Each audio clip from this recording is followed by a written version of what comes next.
Electronic voting machine यानी EVM Bharat में चुनाव प्रक्रिया का सबसे महत्वपूर्ण अंग बन गई है। भारत की लोकतांत्रिक प्रणाली में इसकी अहमियत को इस बात से समझा जा सकता है कि करीब 2 दशक से हर संसदीय और विधानसभा चुनाव में इन्हें इस्तेमाल किया जा रहा है। अपने 45 साल के इतिहास में ईवीएम को शंकाओं, आलोचनाओं और आरोपों का भी सामना करना पड़ा है, लेकिन चुनाव आयोग का कहना है कि स्वतंत्र और निष्पक्ष चुनाव करवाने में ईवीएम बहुत अहम भूमिका निभाती है। ईवीएम में गड़बड़ी या इसके जरिए धांधली से जुड़ी चिंताओं को दूर करने के लिए चुनाव आयोग ने समय समय पर कई कोशिशें भी की हैं।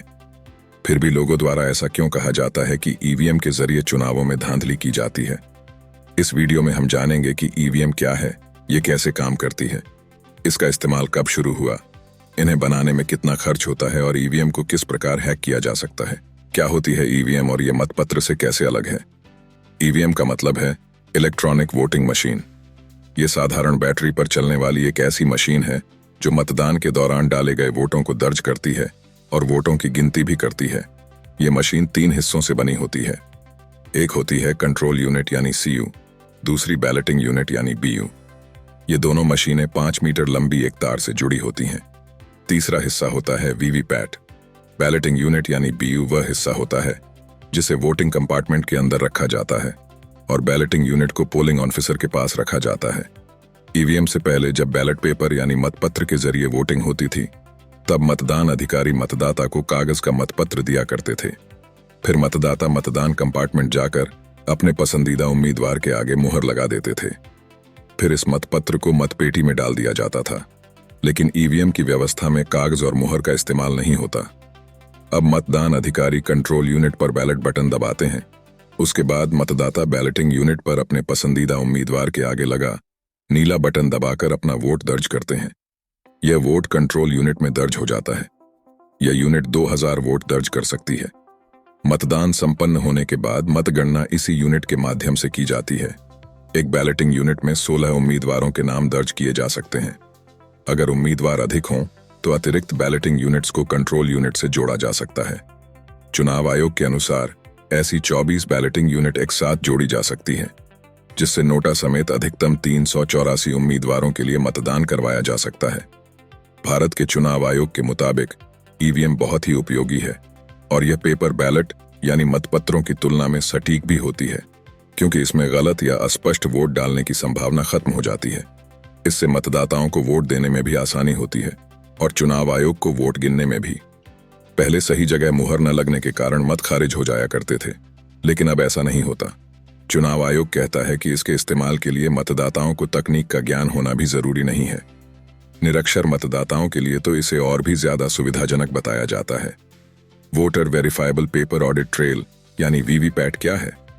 ईवीएम को लेकर कई राजनीतिक दल आपत्ति जताते रहे हैं। इन शंकाओं को दूर करने के इरादे से चुनाव आयोग एक नई व्यवस्था लेकर आया, जिसे voter verifiable paper audit trail यानी वीवीपैट कहा जाता है। यह ईवीएम से जोड़ा गया एक ऐसा सिस्टम है जिससे वोटर यह देख सकते हैं कि उनका वोट सही उम्मीदवार को पड़ा है या नहीं। ईवीएम की बैलेट यूनिट पर नीला बटन दबते ही बगल में रखी वीवीपैट मशीन में उम्मीदवार के नाम, क्रम और चुनाव चिन्ह वाली एक पर्ची छपती है। 7 सेकंड के लिए वह वीवीपैट मशीन में एक छोटे से पारदर्शी हिस्से में नजर आती है और फिर सीलबंद बक्से में गिर जाती है।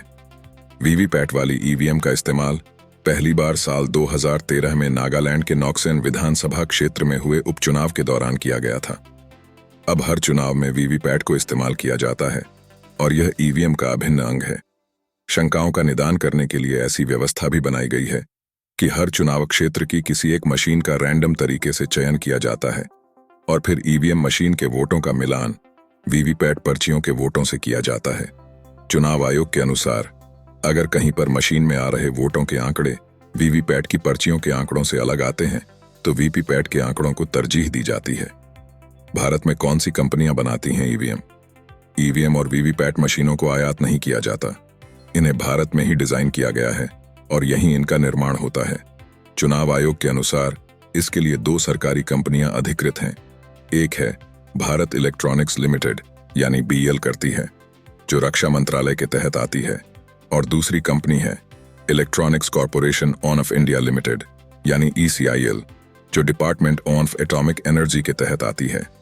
ये दोनों कंपनियां चुनाव आयोग द्वारा बनाई टेक्निकल एक्सपर्ट्स कमेटी के मार्गदर्शन में काम करती है। ईवीएम का आविष्कार और इस्तेमाल। दुनिया के अलग अलग देशों में कई तरह की वोटिंग मशीनें प्रयोग के तौर पर इस्तेमाल की जाती रही हैं। हालांकि उनका स्वरूप भारत में इस्तेमाल की जाने वाली ईवीएम से अलग रहा है। भारत में इस्तेमाल होने वाली मशीन को डायरेक्ट रिकॉर्डिंग ईवीएम यानी डीआरआई कहा जाता है। चुनाव आयोग के अनुसार भारत में वोटिंग के लिए मशीन इस्तेमाल करने का विचार सबसे पहले साल 1977 में सामने आया था। तत्कालीन मुख्य चुनाव आयुक्त एसएल शकधर ने इन्हें इस्तेमाल करने की बात की थी।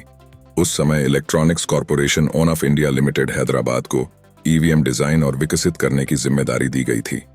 1969 में ईवीएम का एक शुरुआती मॉडल विकसित किया गया, जिसे 6 अगस्त 1980 में चुनाव आयोग और राजनीतिक दलों के प्रतिनिधियों के सामने प्रदर्शित किया।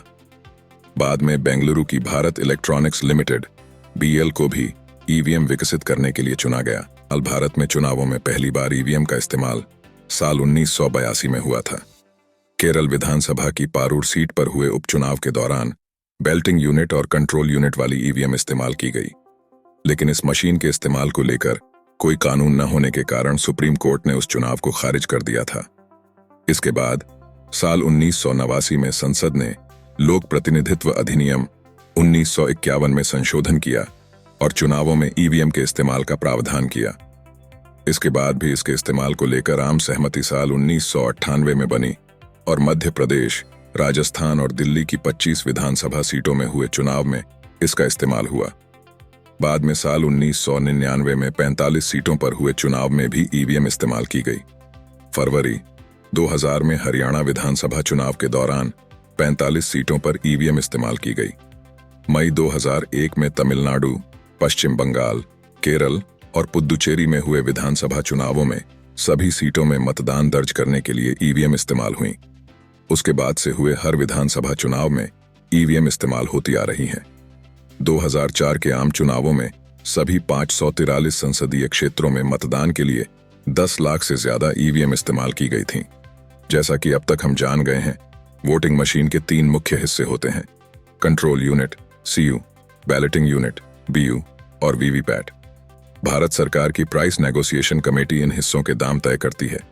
चुनाव आयोग के मुताबिक बीयू की कीमत है 7,991 रुपये, सीयू की 9,812 रुपये और सबसे महंगा हिस्सा है वीवीपैट, जिसका दाम है 16,132 रुपये।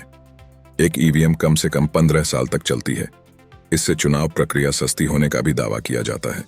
हालांकि आलोचकों का कहना है कि चुनावों के बाद ईवीएम को स्टोर करके इनकी लगातार हाईटेक निगरानी करने में भारी भरकम खर्च आता है। मगर चुनाव आयोग का कहना है कि भले ही शुरुआती निवेश कुछ ज्यादा लगता है, लेकिन हर चुनाव के लिए लाखों की संख्या में मतपत्र छापने, उन्हें ढोने, स्टोर करने में होने वाले खर्च से बचत होती है। इसके अलावा चुनाव आयोग के मुताबिक मतगणना के लिए ज्यादा स्टाफ की जरूरत नहीं पड़ती और उन्हें दिए जाने वाले पारिश्रमिक में कमी आने से निवेश की तुलना में कहीं ज्यादा भरपाई हो जाती है। क्या ईवीएम को हैक किया जा सकता है? ईवीएम को 2 तरीकों से हैक किया जा सकता है। पहला, डिस्प्ले बदलकर और दूसरा, मशीन की मेमोरी रीराइट करके। कोई जानकार आदमी मशीन में ब्लूटूथ डिवाइस के साथ डिस्प्ले लगाकर वोटिंग के बाद सील करते समय मनचाहा वोट दिखा सकता है और फिर बाद में वोट काउंट को बढ़ाया जा सकता है। दूसरा तरीका, मशीन की मेमोरी की अपने डाटा के साथ रीराइट करके। हालांकि यह इतना आसान नहीं, क्योंकि मशीन के सभी सॉफ्टवेयर एम्बेडेड हैं। उन्हें ना ही निकाल सकते हैं ना ही डाल सकते हैं, लेकिन यह काम भी जबरदस्ती संभव नहीं है। इसके लिए आपके पास मशीन का एक्सेस होना जरूरी है। ऐसे में यह काम बहुत मुश्किल है, क्योंकि इतना प्रोसेस आपको कई मशीनों में करना होगा, जो किसी जंग जीतने से कम नहीं है। मई 2010 में अमेरिका के मिशिगन विश्वविद्यालय के वैज्ञानिकों ने भी दावा किया था कि ईवीएम को हैक किया जा सकता है। आप इस पर क्या सोचते हैं? क्या ईवीएम को हैक किया जा सकता है? कमेंट में जरूर बताइए। पूरी वीडियो देखने के लिए आपका बहुत बहुत धन्यवाद।